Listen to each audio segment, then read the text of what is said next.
अस्सलाम वालेकुम। इस वीडियो में हम CSS लाइंस में हम किस तरह से कमेंट्स कर सकते हैं उन लाइंस को, कि अगर हमने कोई भी अपनी अंडरस्टैंडिंग के लिए जो भी चीज़ यूज़ करनी, यानी कि हमने कोई भी प्रॉपर्टी अप्लाई की है और हमने एट द एंड उसकी अंडरस्टैंडिंग के लिए कि हमने यहाँ पे ये चीज़, जैसे कि अब हमने हेडर फूटर या हमने नैव बार बनाई है, तो हम क्या करते हैं कि उसके अंदर कमेंट्स को ऐड करते हैं। उसमें हम कुछ लिख देते हैं कि हमें हमारी जो इजीली अंडरस्टैंड होता है कि हम दोबारा से जब अपडेशन के लिए हैं या कोड देखने के लिए हैं, तो हमें पता हो कि हमने ये कोड यहाँ से स्टार्ट किया, यहाँ से एंड किया। तो इसलिए हम उनमें ना कमेंट्स को ऐड करते हैं जो एक डेवलपर के लिए इजी टू अंडरस्टैंडेबल होती है। अब ये कमेंट्स बेसिकली जो हम करते हैं ना, ये हमें ना ब्राउज़र पे नज़र आता है, बेसिकली हमारी हेल्प करता है डॉक्यूमेंट्स को रीड करने के लिए। और इसको हम कुछ इस तरह से हाइड, मतलब जो हमने जो भी कमेंट्स कर दिया है ना, वो हाइड हो जाएगी। हमारे सिर्फ कोड एडिटर पे तो हमें नज़र आएगी, ना हमें वो ब्राउज़र पे नज़र आएगी और ना ही वो हमारी HTML पे कुछ इफेक्ट करेगी।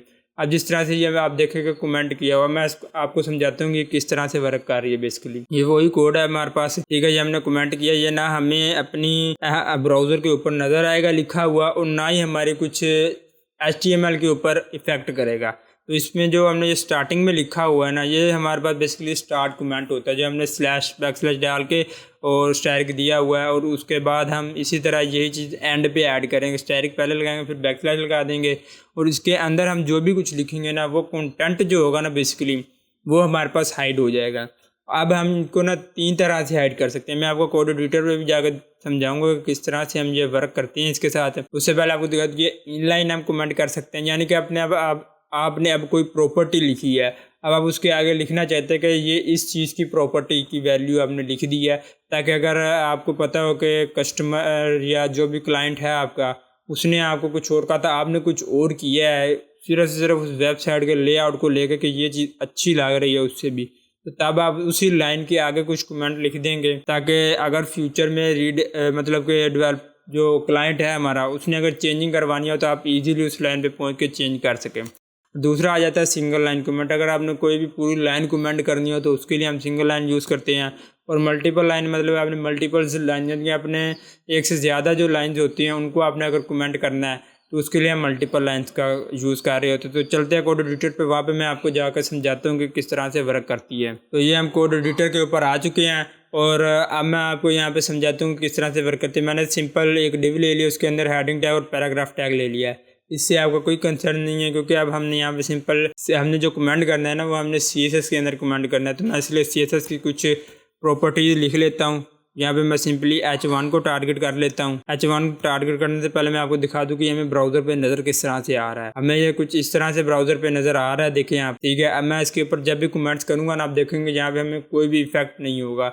अब मैं सिंपली क्या करता हूँ, यहाँ पे कलर ले लेता हूँ और इसका कलर जो है मैं ये अप्लाई कर देता हूँ, ग्रीन हो गया, ठीक है। इसका मैं बैकग्राउंड कलर, ये मैं सिर्फ प्रॉपर्टी इसलिए अप्लाई कर रहा हूँ क्योंकि हमने इन्हें ही तो कमेंट करना है, तो इसलिए मैं कुछ प्रॉपर्टीज ऐड कर लूँ ताकि आपको फिर बाद में समझा सकूँ कि किस तरह से हम वर्क कर रहे होते हैं। तो ये मैंने कलर ले लिया, बैकग्राउंड कलर ले लिया। मैं क्या करता हूँ, इसको टेक्स्ट अलाइन कर देता हूँ, सेंटर, मैं इसका फ़ॉन्ट फैमिली जो है वो चेंज कर देता हूँ, ठीक। और उसके बाद मैं फ़ॉन्ट स्टाइल चेंज कर देता हूँ। तो ये मैंने कुछ इसका CSS की प्रॉपर्टीज अप्लाई की हैं इस पर। अब आपने सिंपली इस चीज़ पे फोकस करना है कि किस तरह से हम कमेंट्स को यूज़ कर रहे होते हैं CSS के अंदर। अब जैसा कि यहाँ पे बैकग्राउंड कलर आपने ब्लू वायलेट ऐड किया है, आपको लगता है कि ये अच्छा लग रहा है, ठीक है, लेकिन क्लाइंट ने कहा था कि इसके पीछे रेड ऐड करना है, तो आपने क्या किया, अपने अपनी मर्जी से ऐड कर दी क्योंकि ये अच्छा लग रहा है, लेकिन आपको फिर भी है कि शायद क्लाइंट कह दे, तो इसलिए आप क्या करते हैं, यहाँ पे अपना लिख देंगे कि H1 बैकग्राउंड कलर, आप ये लिख देंगे। लेकिन आप देखें इससे क्या होगा कि ये लिखने से हमारी जो आगे वाली प्रॉपर्टीज़ है ना, वो कोई भी वर्क नहीं करेगी हमारे पास, ठीक है। अब टेक्स्ट लाइन सेंटर भी नहीं हुआ हमारे पास, ये मैं आपको दिखाता हूँ, ठीक है। और इनमें से मतलब फ़ॉन्ट फैमिली हमारे पास अप्लाई, और इस तरह कुछ जो प्रॉपर्टीज़ होंगी ना वो अप्लाई नहीं होंगी हमारे पास, इग्नोर कर देगा ब्राउज़र को अंडरस्टैंडिंग भी नहीं हो सकेगी। क्योंकि अब ये देखिए ये एरर दे रहा है हमें बैकग्राउंड, जैसे मैं ला तो कहता है कोलन एक्सपेक्टेड। तो इस तरह से हम इसको अब कमेंट कर देंगे ना, तो इससे क्या होगा, हमारे ना आगे आने वाले कोड्स पे कुछ इफेक्ट होगा, ना हमारे ब्राउज़र पे कुछ इफेक्ट होगा। अब इसको कमेंट कैसे करना है, अपने सिंपली क्या करना, // लेनी है। मैं अब एंड पे इसको ना इसी वीडियो के अंदर आपको इसकी शॉर्टकट की भी बताऊंगा कि किस तरह से आप इजीली इसको कमेंट कर सकते हैं। अब ये मैंने बैकस्लैश ली और जैसे ही मैंने स्टैटिक लगा दिया, ठीक है, इसे हम यूनिवर्सल टैग भी बेसिकली कोडिंग की लैंग्वेज में कहते हैं, ये लगा दिया। अब देखिए आगे वाली जितनी भी लाइन्स थी ना सब की सब कमेंट्स हो चुकी हैं। ये तो कोई अच्छी बात नहीं है, क्योंकि अब हमने तो सिंपल इसको कमेंट करना था, तो इसको इसलिए हम क्लोज भी करेंगे। हम क्लोज करने के लिए सिंपली यूनिवर्सल टैग और उसके बाद हम बैकस्लैश को यूज़ कर देंगे। अब देखें हमारा टेक्स्ट लाइन सेंटर भी हो गया, सारी की सारी प्रॉपर्टी इस वर्क कर रही हैं सही से और हमें कोई एरर भी शो नहीं करवा रहा। तो इस तरह से हम इन लाइन जो कमेंट्स होते हैं ना वो हम यूज़ कर रहे होते हैं। इन लाइन में देखिए पहले भी कुछ लिखा हुआ है और मैं उसी लाइन के अंदर कुछ और ऐड करके उसे कमेंट करना चाहता हूँ, तो ये इनलाइन कमेंट हो चुका है। अब अगर मैं चाहता हूँ फ़ॉन्ट फैमिली ये पूरी लाइन को मैं कमेंट करना चाहता हूँ, क्योंकि जो कस्टमर है उसने कहा कि जैसा बाय डिफ़ॉल्ट फ़ॉन्ट होता है मुझे वैसा ही चाहिए, तो मैं क्या करता हूँ, या उसने कह दिया कि भाई हमें ये कोई तिरछा विरछा नहीं चाहिए, हमें सिंपल जो स्ट्रेट लिखा होता है उस तरह चाहिए, तो फ़ॉन्ट स्टाइल में इसको कमेंट कर दूंगा।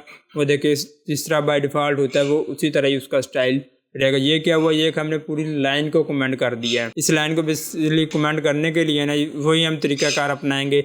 ये बैकस्लैश स्टैटिक हो गया हमारे पास, और इसी तरह यहाँ पे भी हम यूनिवर्सल टैग स्टैटिक ले लें, बैकस्लैश ले लेंगे, ठीक हो। इसको हम कर देंगे, ये कमेंट हो जाएगा। देखिए कोई भी हमारे पास ना हम ये ब्राउज़र पे शो हो रहा है, ना हमारी कुछ HTML के जो हमने टैग्स यूज़ किए उस पर कुछ इफेक्ट कर रहा है। अब अगर मुझे मल्टीपल लाइन को कमेंट करना हो तो उसके लिए भी सिंपली मैं क्या करूँगा, यही चीज़ को यूज़ करूँगा। मैं टेक्स्ट लाइन सेंटर है ना, मैं इसी को दोबारा लिख लेता हूँ। ये देखिए मैंने स्टार्ट किया और यहाँ पे इसको एंड करना लाजमी होता है, ये आपने जहन में ज़रूर रखना है, इसको एंड करना लाजमी होगा, फिर ये आपका कमेंट्स जो है ना प्रॉपर्ली वर्क करेगा और आपके बाकी जो कोड होगा इस पर कोई इफेक्ट नहीं होगा। अब ये मल्टीपल लाइन भी कमेंट कर दी। अब बात करते हैं कि इसकी शॉर्टकट की क्या होगी जो हम यूज़ करते हुए इसे ईजीली मतलब कमेंट कर सके और अनकमेंट कर सकें, ठीक है। तो इसके लिए जो हम शॉर्टकट की का यूज़ करेंगे ना वो मैं यहाँ पे आपको लिख भी देता हूँ और बता भी देता हूँ। हम क्या करेंगे, कंट्रोल की जो होती है हमारे पास CTR यानी कि, ठीक है, CTRL, इस वाली की को हम प्रेस करेंगे और इसके साथ हम प्लस ये जो हम बैकस्लैश यूज़ कर रहे होते हैं हम इसे प्रेस करेंगे, ठीक होगा। इन दोनों को हम एक साथ प्रेस करेंगे तो हमारे पास क्या होगा, ये देखिए मैंने प्रेस किया, ये कमेंट हो गया, मैंने दोबारा से इसे प्रेस किया, अनकमेंट हो गया। इन दोनों कीज़ को आपने एक साथ प्रेस करना, पहले कंट्रोल और फिर बैकस्लैश करेंगे, ये कमेंट हो जाएगा, और फिर जैसे ही कंट्रोल बैकस्लैश करेंगे ये अनकमेंट हो जाएगा। तो आपने इन दो कीज़ को प्रेस करना है, ठीक है। और तो ये शॉर्टकट की होगी जो आप इजीली मतलब आप जब देखिए आपने जो भी चीज़ को सिलेक्ट किया होगा आप इजीली इसे कमेंट कर सकेंगे। ये मैंने सारी को कमेंट कर दी। अब यहाँ पे देखिए एक एरर आ रहा है, क्यों एरर आ रहा है, क्योंकि ये लाइन यहाँ से स्टार्ट हो रही है और फिर एंड यहाँ पे हो रही है, ये वाला एंड हो चुका है, इसने इसको कंसीडर कर लिया एंड को, जब किसी ने इसको समझाया कि ये सिंपल टेक्स्ट है। तो इस तरह का अगर आपको एरर आए तो आपने क्या करना है, अगर आपने पूरी लाइन को कमेंट करना है तो आपने सिंपली ये देखा, मैं यहाँ पे कमेंट करता हूँ, इसे कमेंट करने के बाद ये एरर आ गया, मैं क्या करूँगा, सिर्फ इसको मैं ख़त्म कर दूंगा ना तो ये फिर एंड इस चीज़ को आकर कंसीडर करेगा कि हाँ यहाँ पे एंड हो रहा है हमारे पास कोड। अगर मैं उसको नहीं करता तो वो समझेगा कि ये कमेंट स्टार्ट किया है वो यहाँ पे एंड हो रहा है, तो इसलिए वो आगे कमेंट्स नहीं करेगा। तो कमेंट्स करते वक्त आपने इस चीज़ का भी लाजमी फोकस रखना है। अगर फिर भी आपका इशू नहीं हो रहा, आप सिंपली क्या करें, यहाँ पे आएँ, यहाँ पे उसी चीज़ को टाइप कर दें। ये देखें ये भी कमेंट हो चुका है, ये कोई मतलब इतना इशू नहीं है, ये इजीली मतलब आपने इसको सिंपली ये फोकस करना है कि ये स्टार्ट हो रहा हो और ये एंड हो रहा और उसके अंदर जो भी चीज़ होगी वो आपकी सिंपली कमेंट हो जाएगी। इसी तरह आपको अनकमेंट भी करना तो कंट्रोल बैकस्लैश करेंगे, वो आपकी अनकमेंट हो जाएगी। अब मैं यहाँ पे भी इसी तरह इसको मैं सिंपली इसको यहाँ से रिमूव कर देता हूँ। अब देखिए ये हमारे पास जिस तरह से कोड था बाय डिफ़ॉल्ट उस तरह से आ चुका है। तो आज तक की वीडियो इतनी ही। अगर किसी चीज़ की समझ नहीं आई तो कमेंट में ज़रूर बताइएगा। मिलते हैं नेक्स्ट वीडियो में नेक्स्ट टॉपिक के साथ, तब तक के लिए टेक केयर, अल्लाह हाफिज़।